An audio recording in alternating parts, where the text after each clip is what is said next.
guys. I have tried to film this video so many times, and I keep crying so much that you literally cannot understand what I'm trying to say.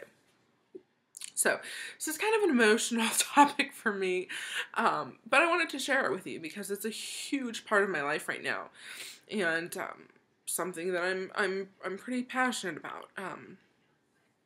I have a disease, I guess, or something called trigeminal neuralgia. And if you don't know what that is, don't worry, because not a lot of people do. I had no idea what it was until I got it. And basically, we all have a trigeminal nerve. And there's a few different theories on what happens.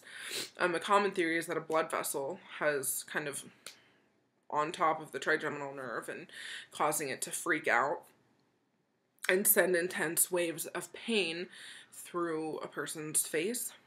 Another one is that, the vertebrae and discs that are kind of, right here, and here's the trigeminal nerve, are, on top of it and squeezing it. Basically, something is making this trigeminal nerve very angry, and it is showing its wrath through intense, excruciating pain.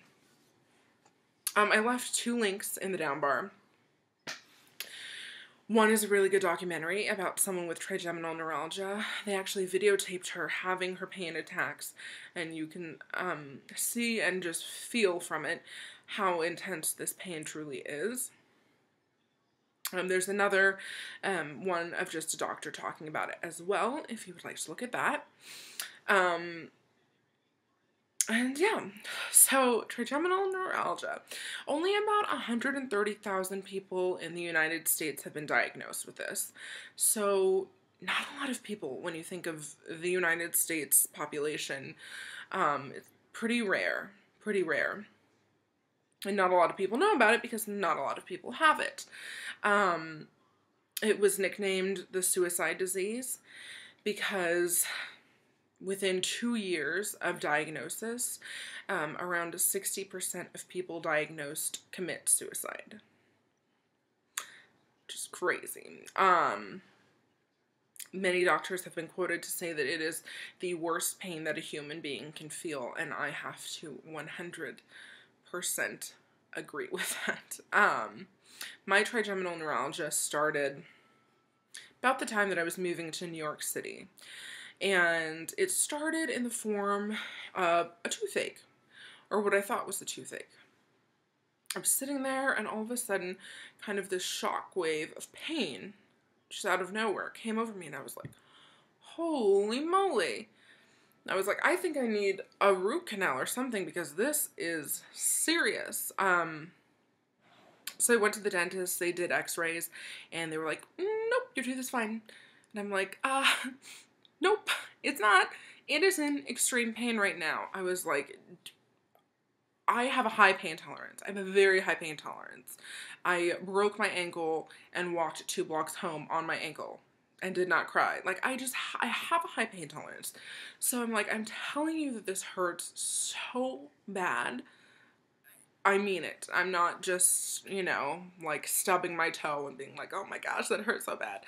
No, this hurts, so do something. So I basically forced him to give me a root canal because I was convinced that that tooth was hurting.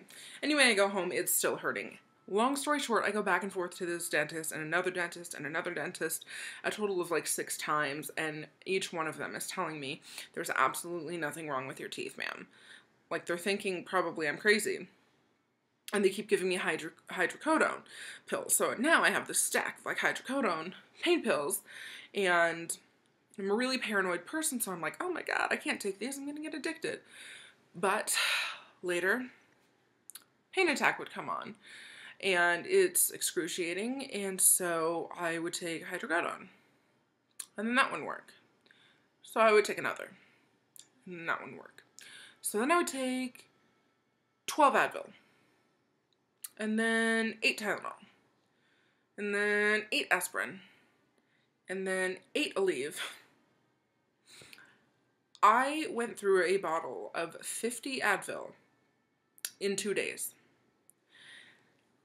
nothing was helping, but I was doing my darndest to try. I probably literally killed my liver and kidneys over this, but the pain was just intense. And so I moved to New York City, and I had a really, really, really bad pain attack one day in my room. And I told my mom, like, this is not, now it doesn't feel like it's my teeth anymore. I feel like it's moving up here, like in here, down here. It's everywhere. The pain is everywhere. I don't know what to do. And so she did a lot of research, and she found this thing called trigeminal neuralgia. She was like, I think this is what you have. So I was like, great, awesome, we have a name for it, like, thank God. I was going to try to stick it out, but as an actor, you need to be able to speak. And there are a lot of times that the pain is so bad that I honestly cannot talk or open my mouth even. To even think about opening my mouth is painful. And you know, what I was there to do in New York City wasn't going to happen anymore. And it was a really humbling experience getting trigeminal neuralgia. I guess kind of to skip forward, I was diagnosed with it by a doctor later, but you know, it was very and is a very humbling experience, because, you know, I thought I was on top of the world. I really did. I thought, you know, I'm in New York City. I have a great apartment. I have a great acting coach. I have auditions lined up. I have agents lined up. This is my time, you know. And that was quickly dashed because, you know, like I said, I couldn't open my mouth, I couldn't speak a lot of times, and that's just not going to fly in the acting world, or really in any job whatsoever. So I came home and to Kansas City, kind of felt a little bit defeated, but, you know, what can you do? And I was humbled yet again. You know, it's funny when you're the fun friend and you're feeling good. You know, everyone texts you and everyone calls you and everyone wants to hang out. But when that fun friend suddenly has something go wrong that impacts their life in a huge way, suddenly, you know, those calls don't come in anymore. You know, I don't think I've been invited anywhere since this all got bad. And I don't know if it's people that, you know, they don't think that I can go out, or they don't know what to say, or they feel awkward. You know, I understand. But this disease can be really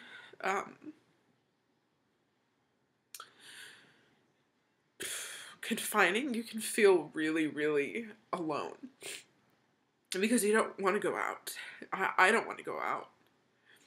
I don't want to go out and be out to dinner and have this pain attack and have people have to see me like that. I don't want that. And so I've been in my house literally probably for over a month. And that's really hard on me because I'm such an outgoing person, and I was always out and I was always doing something. And like I said, I've been extremely humbled and brought back down to earth, for sure. A blessing is that you do know who is truly there for you, and that is a gift, to know who's there when the going gets tough and Sarah is not so fun anymore.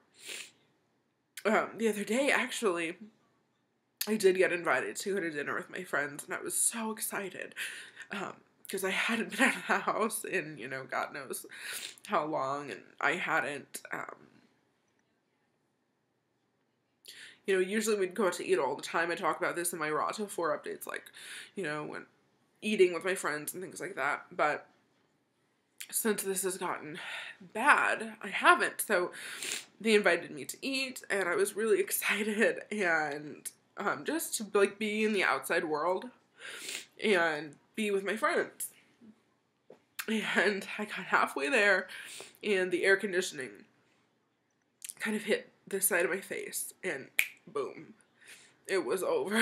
Like, it was on. The pain was extreme. I had to pull over on the side of the road because I couldn't drive anymore. And I just sat in my car and I cried. And just waited for it to be over, because that's really all you can do with this disease, wait for it to pass. So that's what I did, and I drove home. And I was just so sad. It sounds so stupid, like the things that make us upset, like, I didn't get to go to dinner with my friends, like, that sounds like such, crap, but I just wanted to be out and feel like a normal person again, I go out 4 times a week to see my doctors, and that's it. And it's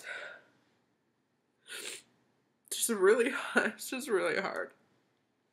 And so I think it's important that people know what this disease is and what it can do to people, that it can change people's lives forever, impact them forever.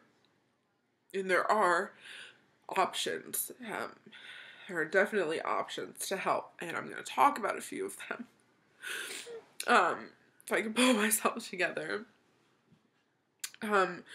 One is a surgery, and not many hospitals do it, but they kind of shave the side of your head, because they go through the skull, the cranium, to get to the nerve, and they kind of like drill a hole and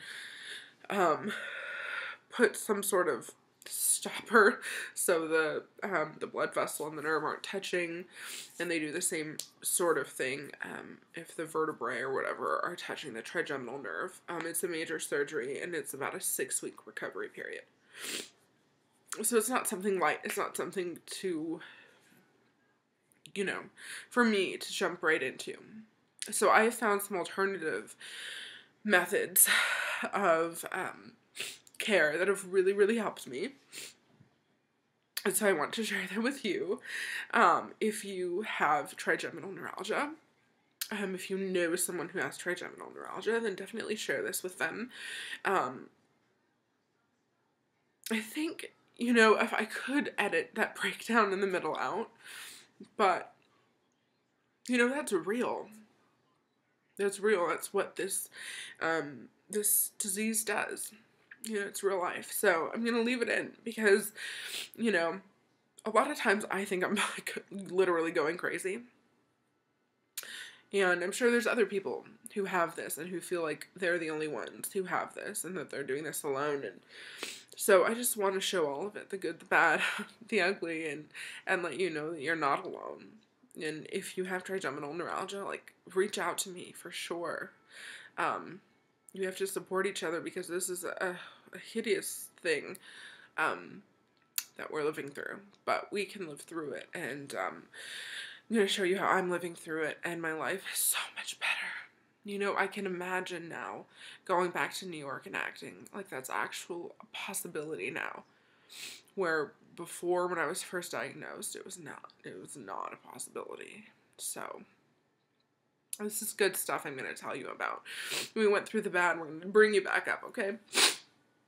As far as treatments, I go to the chiropractor 3 times a week, and they do decompressions in my neck, which is basically where they hold well, they don't. A machine holds your head and your shoulders and kind of pulls both to elongate the neck. And then I do like a rolling therapy bed and a water therapy bed, and then I get adjusted by the chiropractor. And we do that 3 times a week. We took before x-rays and my neck was just jacked up. And that could be, you know, one of the reasons that I go through so much trigeminal neuralgia pain. So we're doing that. I'm also doing something called prolotherapy, which has saved my life. Like, honestly, I used to have these attacks daily. It was a daily occurrence, and it was horrible.